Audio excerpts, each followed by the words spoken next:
Finalmente, en mis manos. Primero lo primero, que es la comida del perro.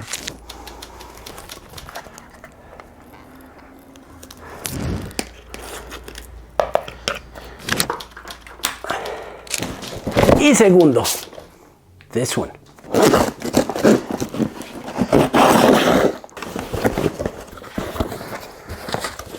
El In Utero de Nirvana. Pero esta no es cualquier versión del In Utero, aunque las versiones que salieron del In Utero en vinilo suenan todas bastante bien, pero como pueden ver, lo primero que uno diferencia es la portada, que es negra. Esta es la edición de 2013. Esta es la mezcla de 2013 hecha en los estudios de Abbey Road. Es decir, es la versión conmemorativa de los 20 años. Y ya tiene 31 años este álbum.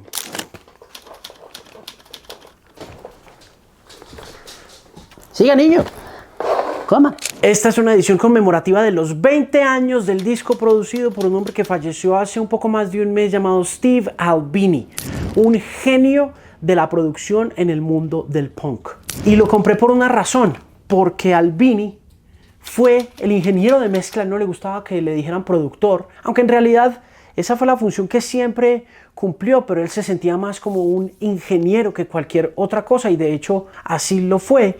Él fue el responsable de hacer de este disco un álbum que sonara natural y orgánico como ningún otro en la historia de Nirvana. Y sí, el disco Nevermind de Nirvana suena brillante y suena potente y suena fuerte y crudo también, pero la crudeza de este se la debe uno toda a Albini. Pero Albini no estaba muy contento con el resultado final. De hecho, tengo entendido que pelearon muchísimo con Kurt Cobain por el resultado final, a pesar de que Mr. Albini no se lucró nunca de ese proceso posterior al lanzamiento del In Utero, que fue el último álbum que grabó Nirvana. Compré este disco porque vi a Albini en una conferencia, y vi muchas conferencias de Albini luego de que se murió, y decía que estaba muy satisfecho y muy contento de escuchar su remasterización en Abbey Road. Este disco tiene 2 pastas, cada una de ellas en 45 revoluciones por minuto, y fue grabada a la mitad de la velocidad, que según dicen los expertos es la mejor calidad que se puede obtener a la hora de prensar un disco de vinilo, que originalmente terminó siendo digital porque se vendió masivamente en CD. Y quería hablar de Albini porque cuando se murió, primero me sorprendió mucho que se muriera a los 61 años de edad. Dije, uff, qué cerca estamos siempre de la muerte, qué cosa tan impresionante. Además porque Albini nunca fue un tipo que se le conociera adicciones o alcohol o nada de esas cosas, sino simplemente una ética de trabajo muy poderosa. Y ahí es donde estoy asombrado y fascinado con la historia de Albini. Para mí, Albini fue el verdadero punk, pero además me hace pensar que los punks de verdad siempre fueron nerds, siempre fueron nerdos. En el caso de Albini, su nerdez estaba conectada a la obsesión con hacer que la música que grababa sonara lo más parecido posible al momento en que se estaba capturando, y por lo tanto tenía una obsesión adicional con los espacios y con la manera como los espacios estaban capturados, versus también con la posibilidad de poder capturar el sonido que emitía un instrumento o una voz en el menor retraso de tiempo posible.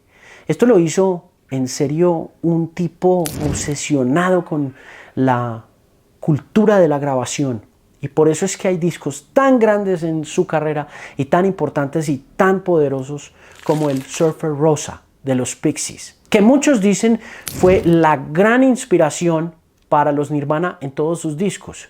Una inspiración que terminó replicándose en el In Utero, que es probablemente el disco más pesado y más crudo de Nirvana, a pesar de que el Nevermind es un disco veloz, pesado y crudo también. Pero esa no fue la única contribución de Steve Albini a la música. Albini contribuyó a muchos otros discos en la producción de uno de los más importantes del rock alternativo femenino, llamado Rid of Me, de PJ Harvey. Si no lo he escuchado, se lo recomiendo. Es un disco maravilloso, es un disco que vale muchísimo la pena oír. Yo tuve esta edición normal cuando cumplió los 20 años, la compré por allá como en el 2016, es decir, 23 años después de que hubiera salido, pero no sabía que la edición especial de 45 revoluciones por minuto, que había sido remasterizada en Abbey Road, estaba por ahí hasta que se murió Albini. Pero también Albini produjo, además de PJ Harvey, a los Breeders, el primer disco llamado Pod. Produjo también a los Fugazi, pero a los Fugazi no les gustó ese disco, entonces lo archivaron. Y sin embargo, ese disco se puede encontrar en la internet, se puede encontrar en YouTube fácilmente. Y trabajó con muchas otras bandas oscuras del centro de los Estados Unidos en un momento en que el punk estaba creciendo y volviéndose una fuerza artística supremamente legítima. Y por supuesto hay discos gigantes y muy importantes de géneros como el noisecore de Chicago, de su banda propia, que se llama, ¿cómo era que se llama esa banda? I always forget. Big Black. Ese sí que es un disco crudo y difícil, corrosivo de oír, pero también purificador. Y en todas las cosas que hizo Albini hay un estado de la purificación. Hay un deseo de purificar el alma a través del ruido, pero no del ruido sin sentido, sino del ruido coherente, del ruido que sale del corazón, que sale de las tripas, que salía del fondo del rock and roll a mediados de la década de los 80 y comienzos de la década de los 90. Steve Albini es una figura clave en el rock alternativo. Si bien el rock alternativo se comercializó después de que Nirvana estalló con Nevermind, ese sonido crudo y potente es responsabilidad en gran parte de la inspiración de Albini para grabar a músicos como los Pixies. Albini siempre fue un defensor de lo análogo y además de eso su ética como ingeniero de mezcla le impedía participar de las regalías que se recaudaban después de grabar un disco. Hay una frase muy famosa en una carta que le escribió a los Nirvana luego de que ellos le pidieran que grabara el In Utero y fue: páguenme como le pagan a un plomero. Entro, arreglo los temas o los problemas y salgo. ¿Y por qué compré la remasterización? Las remasterizaciones son importantes porque permiten que la música suene mejor. En el caso de In Utero de 2013, la remasterización que se hizo en Abbey Road mejoró la claridad del sonido, pero mantuvo también la originalidad, la autenticidad y la esencia del sonido original.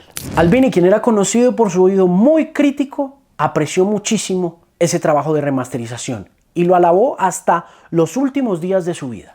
Esta foto parece de Anton Corbijn, ¿no? Así que quería destapar con ustedes el In Utero 2013 Remix de Steve Albini. Y si tienen un servicio de streaming o pueden escucharlo en una calidad más o menos buena, por lo menos a 320 kilobytes por segundo, háganlo, escúchenlo, preferiblemente con audífonos, para que les vuele la cabeza.